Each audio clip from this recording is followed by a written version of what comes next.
Hello நண்பர்களே, நான் தான் உங்கள் உமா முருகன். இன்றைக்கி என்ன லாங் வீடியோ அப்படின்னு சொல்லிட்டு பார்த்தா, முந்தின வீடியோவில் வந்து நம்ம டீ குடிச்சிட்டு அதான் காலையில் அதான் சாப்பிட்டேன் அப்படின்னு சொல்லியிருந்தேன். ஸோ மதியானம் சமைக்கலாம் அப்படின்னு சொல்லிவிட்டு ஒரு கிளாஸ் அரிசி எடுத்து தண்ணி ஊற்றி ஊற வச்சுருக்கிறேன். ஸோ அது ஊற வச்சு கழுவி எடுத்துக்கலாம்.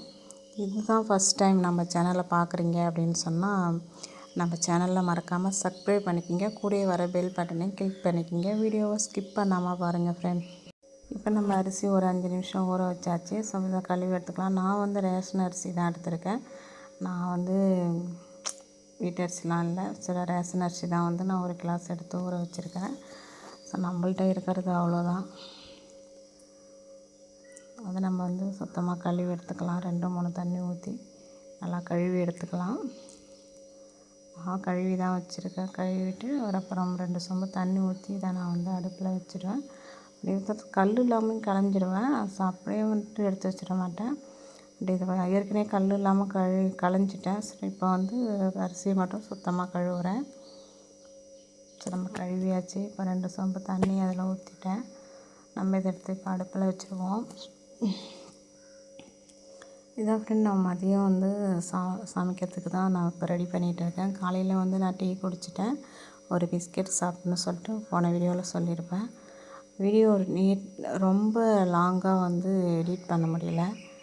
அது இல்லை, எனக்கு எடிட் பண்ண தெரியலையானான்னு தெரியல. ஸோ அதனால் வந்து விட்டாக எடிட் பண்ணியிருக்கேன்.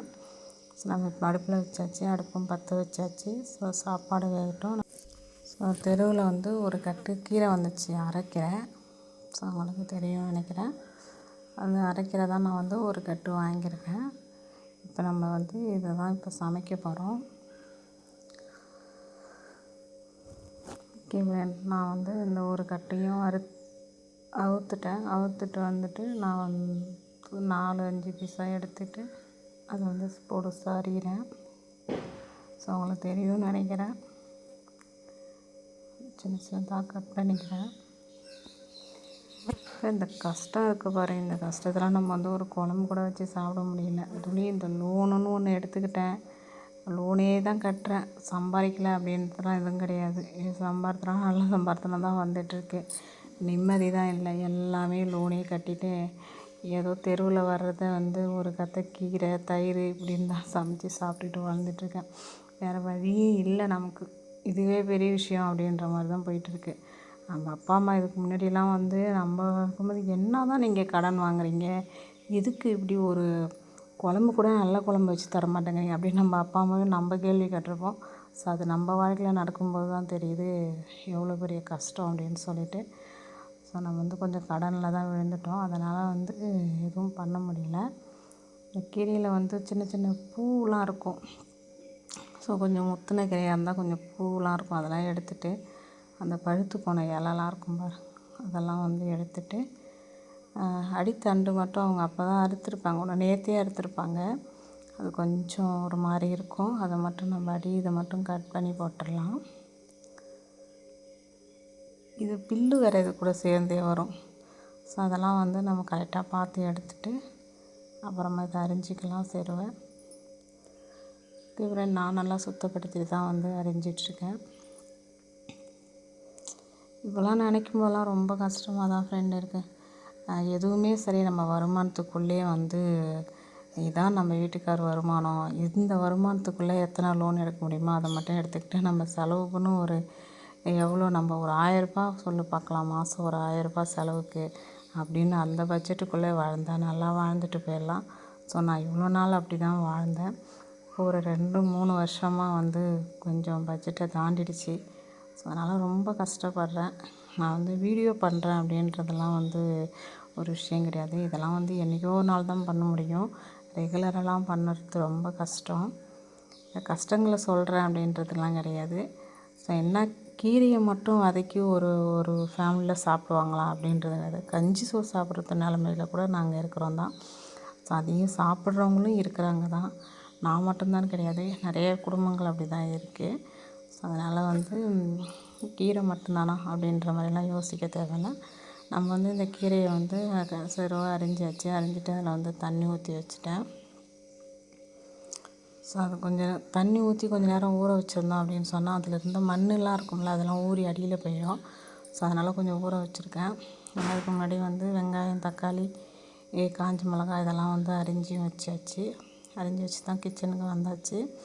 சாப்பாடு ஆல்ரெடி வந்து நம்ம இதெல்லாம் அரிஞ்சு எடுத்துகிட்டு வரவும் சாப்பாடு வெந்துடுச்சு. சாப்பாடை எடுத்து நான் வடித்து வச்சுட்டேன். ஸோ அடுத்ததாக வந்து வானலில் வச்சுட்டு நம்ம வெங்காயம் தக்காளி தான் வதக்கிட்டுருக்குறோம். ஸோ அந்த வெங்காயம் தக்காளி நல்லா வதங்கின பிறகு நான் கொஞ்சம் நிறையா தான் ஃப்ரெண்டு ஊற்றுவேன். ஏன் எண்ணெய் நிறையா ஊற்றுறேன் அப்படின்னு சொன்னால், நான் தான் வந்து கீரையை தான் சாப்பாட்டில் போட்டு பிசைஞ்சு சாப்பிட்றேன்ல, அதனால் கொஞ்சம் எண்ணெய் நிறையா இருந்துச்சுன்னா சாப்பாட்டில் போட்டு பிசைஞ்சு சாப்பிடும்போது நல்லாயிருக்கும். அதுவே வந்து ஏதாவது குழம்பு ஏதாவது வச்சுட்டு இந்த கீரையை வந்து பொரியலாக வச்சுட்டு சாப்பிட்டோம் அப்படின்னா கொஞ்சம் எண்ணெய் கம்மியாக ஊற்றிக்கலாம். ஸோ நான் சாப்பாடில் தான் போட்டு சாப்பிட போகிறேன்றதால தான் நான் கொஞ்சம் எண்ணெய் அதிகமாக ஊற்றிருக்கேன். என் ஃப்ரெண்டு இவ்வளோ எண்ணெய் ஊற்றிருக்கீங்களே அப்படின்னு சொன்னால் கேள்வி கேட்டுறாதீங்க. நம்ம நல்லா வதவிடுச்சு. கீரையும் நல்லா அலசி எடுத்துக்கலாம். நான் நிறையா ஒரு அந்த கீரைக்கு நல்லா தண்ணியும் நிறையா ஊற்றி நல்லா ஊற வச்சோம்னா கொஞ்சம் நேரம் அந்த மண் பூரா கீழே போயிடுச்சுன்னு வச்சுக்கோங்க. நம்ம வந்து நல்லா அலசி எடுத்துக்கலாம். அதுவும் ஒரு 2 அலசாவது அலசணும். ஒரு அலசலே அலசினா கூட மண் இருக்கிற மாதிரி தான் இருக்கும். 2 அலசாவது அலசணும். நம்ம அலசி வேறு ஒரு பாத்திரத்தில் அதை மாற்றிக்கலாம். ஸோ பாருங்கள் ஃப்ரெண்ட், நம்ம வந்து வெங்காயம் தக்காளி நல்லா வதவிடுச்சு. அடுத்ததான் வந்து இந்த கீரையை கொட்டிக்கலாம்.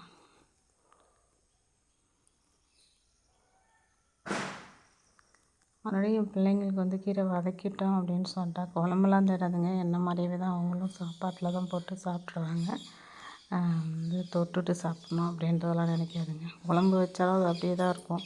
ஆனால் கீரையை தான் போட்டு பிசைஞ்சு சாப்பிடுவாங்க. அதனால நம்ம வந்து கீரையை வதக்கும் போது கொஞ்சம் நல்லாவே வதக்கிடுவோம். கொஞ்சம் எண்ணெய் அதிகமாகவே ஊற்றி வதக்கிடுவோம். ஸோ பாருங்கள் ஃப்ரெண்ட், ஒரு வானல் நிறையா இருக்குது கீரை. ஆனால் வதங்கினதும் பாருங்கள் எவ்வளோ இருக்குதுன்னு, இவ்வளோ தான் இருக்குது. ஓகே ஃப்ரெண்ட், கீரை நல்லா வதங்கிடுச்சு. நம்ம வந்து அடுப்பை ஆஃப் பண்ணிக்கிட்டு நம்ம இப்போ சாப்பிட்லாம். ஸோ நான் சாப்பாடு போட்டுட்டேன். கீரையை தான் போட்டு பிசைஞ்சு சாப்பிட்டோம். வெறும் கீரையை போட்டு பிசைஞ்சு சாப்பிடும்போது நல்லா தான் ஃப்ரெண்ட் இருக்கும்.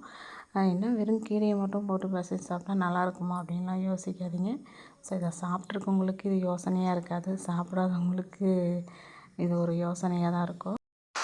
ட்ரை பண்ணி பார்த்துட்டு எப்படி இருக்குன்னு சொல்லிவிட்டு மறக்காமல் கமெண்ட் பாக்ஸில் சொல்லுங்கள்.